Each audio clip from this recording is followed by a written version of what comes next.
Bulletin का आगाज करें। खबर दें, कराची के इलाके माड़ीपुर में हसास इदारे और CTD ने कार्रवाई की। 2 मुबैना दहशतगर्द हलाक हो गए हैं, 1 फरार हो गया। दहशतगर्दों से मिले बैग से 1 किलो धमाकाखेज मवाद बरामद कर लिया गया। बम बनाने का सामान और इलेक्ट्रॉनिक आलात भी बरामद कर लिए गए। इंचार्ज CTD मजहर मशवानी के मुताबिक दहशतगर्द सदर धमाके में मुलव्विस हो सकते हैं। मुलजमान की शनाख्त अल्लाडिनो और नवाब के नाम से हुई है। कार्रवाई के दौरान जख्मी दहशतगर्दों का एक साथी मोटरसाइकिल पर फरार भी हुआ है। उन्होंने कहा कि छापा हालिया दहशतगर्दी में मुलव्विस मतलूब मुलजमान की इत्तला पर मारा गया था। मुकाबले में गिरफ्तार जख्मी दहशतगर्द अस्पताल मुंतकली के दौरान दम तोड़ गए। ज़राए के मुताबिक सदर धमाके का मरकजी मुलजिम साथी समेत हलाक हुआ है। हालिया जो वाक़यात कराची शहर में जो रुनुमा हो रहे हैं, इस सिलसिले में वकील साथ इदारा और CTD इन्होंने मुश्तरका इस कार्रवाई में के पीछे लगे रहे। आज अल्हम्दुलिल्लाह बड़ी अच्छी कामयाबी हासिल हुई है। 2 दहशतगर्द जो अभी डॉक्टर ने हलाकत की तस्दीक की है, इसमें एक है अल्लाडिनो और दूसरा है नवाब। ये इनके जो कब्जे से एक बैग में लाए, उसके अंदर डायनामाइट स्टिक, रिमोट कंट्रोल, एक रिसीवर डिवाइस और डेटोनेटर्स और 2 TT पिस्टल्स इनसे बरामद हुई हैं। मवासियत जो भी हो सकता है सदर के धमाके में, बिल्कुल जो हमें कभी शुबा है, क्योंकि हम तस्दीक कर रहे हैं। दिन में आपको मुकम्मल तौर पे जो ब्रीफ हम बनाएंगे, वो जो मालूमात मिलेंगी हम आपको शेयर करेंगे। कराची बोर्ड के तहत 9वीं और 10वीं जमात के पर्चे जारी हैं। आज 10वीं जमात का पहला पर्चा है। आज होने वाला कंप्यूटर स्टडीज का मुबैना पर्चा 2 घंटे कबल ही सोशल मीडिया पर वायरल हो गया। बोर्ड इंतजामिया का कहना है वायरल होने वाले पर्चे की तस्दीक नहीं कर सकते। गुज़श्ता रोज भी बद इंतजामी देखने में आई थी। तफसील बताएंगे नुमाइंदा जियो न्यूज कमर अली मस्तोई। कमर बताएगा मजीद क्या अपडेट है। आज 10वीं जमात का पहला पर्चा है। पहली शिफ्ट में सुबह 9:30 से दोपहर 12:30 बजे तक जो है वो साइंस ग्रुप का पर्चा होगा। दूसरी शिफ्ट में जो है वो जनरल ग्रुप का पर्चा होगा। गुज़िश्ता रोज 9वीं जमात का जो है वो पहला पर्चा था। इस दौरान शदीद बदइंतजामी देखी गई। कई इम्तहानी मराकज़ पर पेपर जो है वो लेट पहुंचा। इसी तरह पेपर शुरू से कबल ही सोशल मीडिया पर जो है वो पेपर भी लीक हो गया था। कई ऐसे उम्मीदवार हैं जिन्हें एडमिट कार्ड भी जारी नहीं किया गया। इस हवाले से सुबाई वजीर बराए बोर्ड का कहना है कि जो उम्मीदवार एडमिट कार्ड ना मिलने की वजह से रह गए हैं, तो उनके लिए पर्चा जो है दोबारा रीशेड्यूल होगा। इम्तिहानी मराकज़ के आसपास दफ़ा 144 नाफिज किया गया है ताकि नकल की जो रोकथाम है उसमें मदद मिल सके। क्या होगा इलेक्शन कमीशन का फैसला? सदारती रेफरेंस पर सुप्रीम कोर्ट के फैसले के बाद नजरें इलेक्शन कमीशन पर हैं।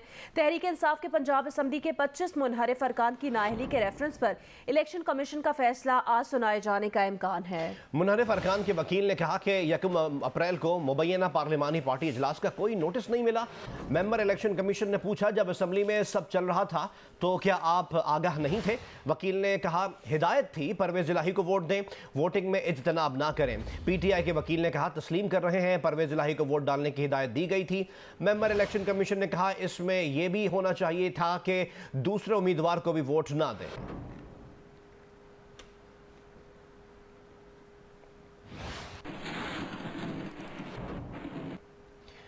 तहरीक इंसाफ के वकील अहमद अवैस ने कहा कि सुप्रीम कोर्ट के फैसले के मुताबिक मुनहरिफ अरकान का वोट तस्लीम नहीं होगा, और जब वोट तस्लीम नहीं होगा तो समझें हमजा शहबाज वजीर आला नहीं रहे। प्रोग्राम कैपिटल टॉक में गुफ्तगू में उन्होंने कहा, उसूलन सुप्रीम कोर्ट फैसले के बाद वजीर आला के इंतखाब के लिए दोबारा वोटिंग नहीं हो सकती और परवेज इलाही जीत जाएंगे।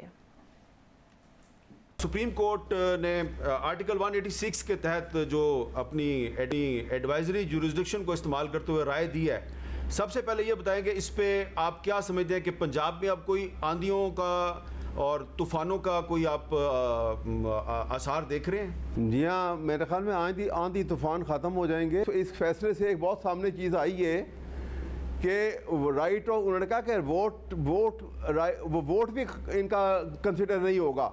इसका मतलब है कि Hamza was never elected even by legitimate means, जो जैसा इलेक्शन हुआ था। तो इसलिए ये तो we are back to square one position, फारिग हो गए सारे। तो आपको क्या लग रहा है कि ये जो चीफ मिनिस्टर का इलेक्शन है, इस पे दोबारा वोटिंग होगी? अब असूलन तो वोटिंग होनी ही नहीं चाहिए इस फैसले के बाद। तो वो वोट जो है वो कंसिडर नहीं होंगे तो परवेज इलाही जीत जाएगा। पार्लियामेंट को क्या कानून साजी करनी चाहिए कि जिससे हमेशा के लिए हॉर्स ट्रेडिंग का रास्ता बंद हो जाए? एक तो बड़ी सख्त सज़ा इसके ऊपर रखनी चाहिए, जो इसका मुर्तकब हो उसके लिए सख्त सज़ा हो, ताकि उनको जो है वो इतना खौफ हो कि उस खौफ की वजह से वो ये हरकत ना करें। पंजाब असम्बली में सादा अक्सरियत के लिए 186 वोट दरकार हैं। तहरीक इंसाफ के 25 मुनहरिफ अरकान निकल गए तो पार्टी कोई भी सादा अक्सरियत नहीं रखती, जबकि तहरीक इंसाफ के 183 वोट में से 158 वोट बाकी हैं।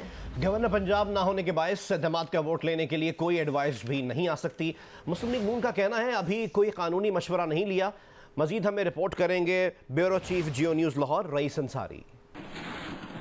ज़राए के मुताबिक पंजाब असम्बली में तहरीक इंसाफ के 158 और काफ लीग के 10 अरकान मिलाकर 168, जबकि नून लीग के 4 मुनहरिफ अरकान मिलाकर 172 बनते हैं। ज़राए के मुताबिक नून लीग के 165 अरकान में से 4 मुनहरिफ निकाल दें तो पीछे 161 रह जाते हैं। इस तरह असम्बली में नून लीग के 161, पीपल्स पार्टी के 7, आजाद 5 और राह हक पार्टी का 1 रुकन मिलाएं तो 174 बनते हैं। इदादो शुमार के लिहाज से नून लीग को अब भी 2 वोटों की बरतरी है। नून लीग के 4 मुनहरिफ अरकान को निकाल दें तो तहरीक इंसाफ के पास 168 वोट रह जाते हैं। नून लीग का दावा है कि हमायती और इत्तेहादी मिलाकर उनके 174 वोट बनते हैं। दूसरी तरफ पंजाब में कोई गवर्नर नहीं और स्पीकर ने भी गवर्नर का चार्ज नहीं संभाला। गवर्नर पंजाब के न होने के बाइस इत्तेमाद का वोट लेने के लिए कोई एडवाइस नहीं आ सकती। मुस्लिम लीग नून के इताअत आर्डर ने जियो न्यूज से बात करते हुए कहा कि अभी इलेक्शन कमीशन के फैसले का इंतजार है। हमजा शहबाज आज सुबह मामूल के मुताबिक ऑफिस जाएंगे। रईस अंसारी, जियो न्यूज, लाहौर।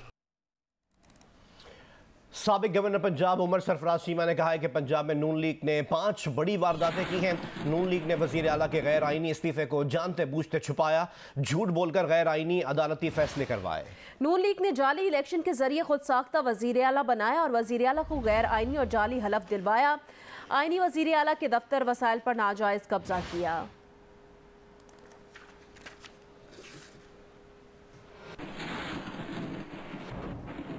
अभी आपको इस्लामाबाद से खबर दें। मारकला की पहाड़ियों पर टिकटॉकर्स की जानिब से मुबैना आग लगाने का केस।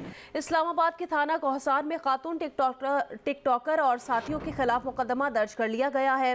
मुकदमे में कहा गया कि आग लगने की जगह नेशनल पार्क का इलाका है। FIR में landscape act, forest act, wild life act, environment protection act की दफात शामिल की गई हैं। गुज़िश्ता रोज तर्जुमान टिकटॉक ने भी कहा था कि खतरनाक या गैर कानूनी रवैये को फरोग देने वाला मवाद कम्युनिटी गाइडलाइंस की खिलाफ वर्जी है। टिकटॉक के प्लेटफॉर्म पर ऐसे मवाद की कोई जगह नहीं।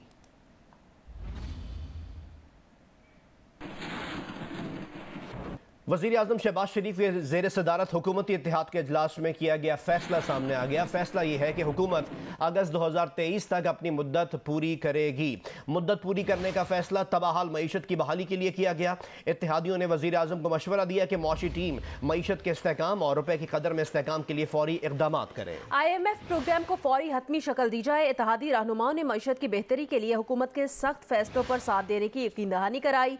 कहा हुकूमत के साथ हैं, हर फैसले में साथ होंगे। इजलास में सुप्रीम कोर्ट के फैसले पर फौरी कानूनी कार्रवाई और कानूनी राय और आइंदा इलेक्शन के लिए इंतखाबी इस्लाहात जल्द मुकम्मल करने पर बातचीत की गई।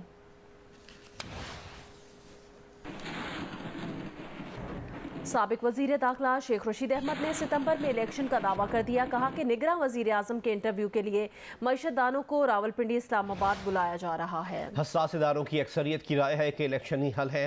जियो न्यूज़ के प्रोग्राम आज शाहजेब खानजादा के साथ में गुफ्तगू करते हुए शेख रशीद ने मजीद कहा कि वो इदारों के खास थे, हैं और रहेंगे। मैं अदारों का एहतराम करता हूँ, अदारों का साथ था, हूँ और रहूंगा। अदारों से इन्होंने राब्ता किया है कि उनको 1.5 साल की गारंटी दी जाए, उन्होंने नहीं दी। अदारों से इन्होंने राब्ता किया कि हमें लॉन्ग मार्च को रोकने में मदद करें, उन्होंने कहा कि हमारा ये काम नहीं है।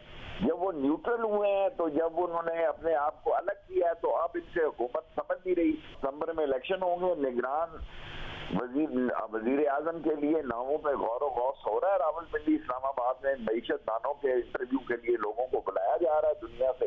MQM ने मुझे कहा कि वो इलेक्शन के लिए तैयार है और उन्होंने कहा कि ये इस्लाहात 1 हफ्ते की मार है।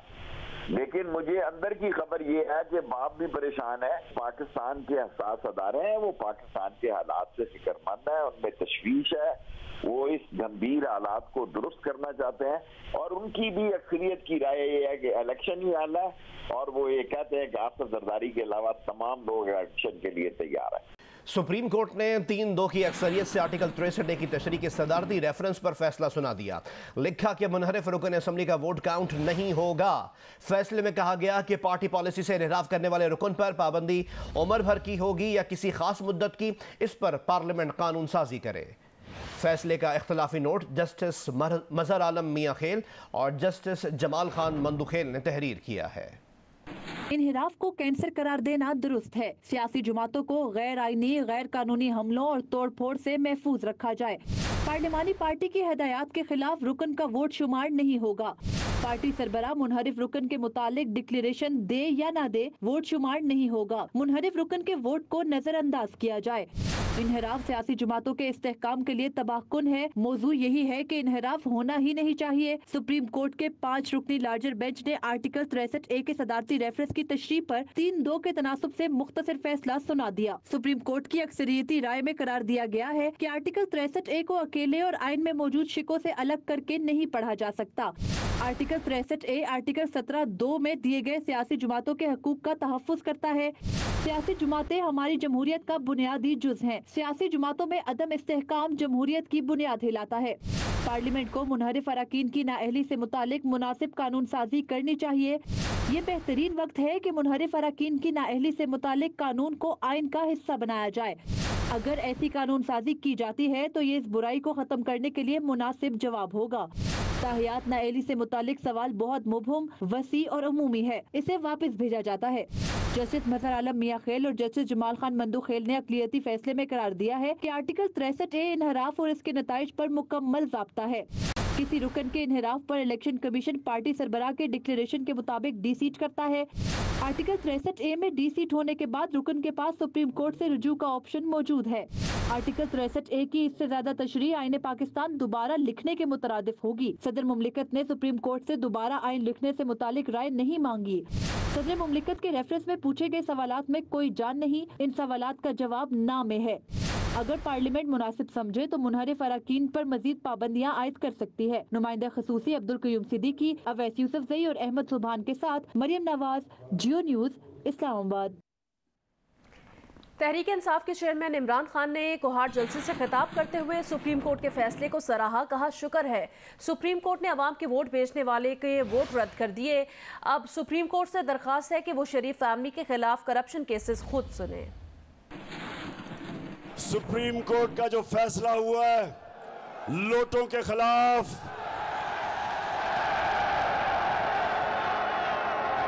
हम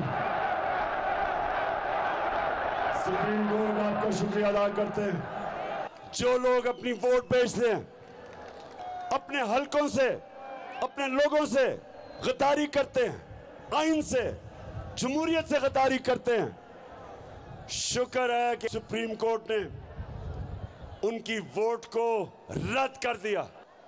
बड़ी आजिज़ी से रिक्वेस्ट करूंगा कि शरीफ खानदान के केसेस करप्शन के आप सुने। सुप्रीम कोर्ट, आप अपने पास केसेस बनवाएं, क्योंकि ये डेलाइट रॉबरी है, ये दिन दिहाड़ा डाका पड़ रहा है। 40 अरब रुपए के इनके ऊपर केसेस हैं। तहरीक इंसाफ के रहनुमा फवाद चौधरी ने कहा है कि सुप्रीम कोर्ट के फैसले से शहबाज शरीफ और हमजा की हुकूमत खत्म हो गई। सदर पाकिस्तान असम्बली को तोड़ दें, पंजाब असम्बली भी तोड़ दें ताकि नए इलेक्शन की तरफ बढ़ा जाए। शाह महमूद कुरैशी ने कहा कि फैसले से ज़मीर फरोशी का रास्ता बंद हो गया। विफाकी हुकूमत फौरी इलेक्शन का ऐलान करे। हमाद अजहर ने लाहौर में कहा, विफाकी हुकूमत भी चंद दिन की मेहमान रह गई है। शहबाज शरीफ साहब हमारे क्राइम मिनिस्टर और सूबाई हुकूमत में हमजा शरीफ दोनों अपनी अक्सरियत खो चुके हैं और दोनों हुकूमतें अमली तौर के ऊपर ख़त्म हो गई। सदर ममलिकत से मैं दरख्वास्त करता हूँ, असम्बली को तोड़ दें, सूबाई असम्बली को तोड़ दिया जाए और मुल्क में नए इंतखाबात की तरफ बढ़ा जाए। एक बैरूनी साजिश थी जिसकी वजह से इमरान खान की हुकूमत को गिराया गया। आपके वोटों से, आपकी सपोर्ट से, हर लिहाज से हमारी जमात इमरान खान फिर कामयाब होंगे। हमारी वफाकी हुकूमत है जो तहरीके इंसाफ के 20 लोटों के सर पे खड़ी है, अब वो भी चंद दिन की मेहमान रह चुकी है। इस बात का अहद करें कि इंशाअल्लाह हकीकी आज़ादी मार्च की कॉल पर आप में से हर फर्द उसमें शरीक होगा। पाकिस्तान तहरीक इंसाफ आज गुजरावाला में जलसा करेगी। वजारत दाखिला ने थ्रेट अलर्ट जारी करते हुए साबिक वजीर आजम की सिक्योरिटी फुल प्रूफ बनाने की हिदायत की है। बुलेट प्रूफ और जैमर्स वाली गाड़ी इस्तेमाल की जाए, तकरीर के लिए बुलेट प्रूफ शीशा इस्तेमाल किया जाए। वजारत दाखिला ने बनीगाला हाउस के मुलाजमीन की सिक्योरिटी क्लियरेंस की भी हिदायत की है। जिन्ना स्टेडियम में जलसे की तैयारियों के बारे में आगाह कर रहे हैं नुमाइंदा जियो न्यूज़ राना अंसार। हाँ जी, हम इस वक्त जिन्ना स्टेडियम में मौजूद हैं जहां पाकिस्तान तहरीक इंसाफ के जलसे की तैयारियां ज़ोरों शोर से जारी हैं। जिन्ना स्टेडियम में एक बड़ा स्टेज तैयार किया गया है और जो ग्राउंड है उसमें भी बड़ी तादाद में कुर्सियां लगाई जा रही हैं। शाम 6 बजे के बाद पाकिस्तान तहरीक इंसाफ के चेयरमैन इमरान खान गुजरांवाला पहुँचेंगे और कारकुनों से खिताब करेंगे। जिन्ना स्टेडियम के 3 दरवाजे कारकुनों के दाखिले के लिए खोले गए हैं और इसी तरह एक दरवाज़ा ख़वातीन कारकुनों के लिए मुख्तस है। जो क़यादत है उसकी जिन्ना स्टेडियम के मेन गेट से एंट्री होगी। CPO गुजरांवाला हमाद आबद के मुताबिक 3000 से ज़ायद पुलिस एहलकार सिक्योरिटी के फ़राइज़ सर अंजाम देंगे। CPO गुजरांवाला का कहना है कि वजारत दाखिला की हिदायत पर PTI के जलसे और ख़ुसूसन इमरान खान की सिक्योरिटी जो है वो बढ़ाई गई है। 3 लेयर्स में सिक्योरिटी फराहम की जाएगी पाकिस्तान तहरीक इंसाफ के चेयरमैन को इस जलसे के लिए।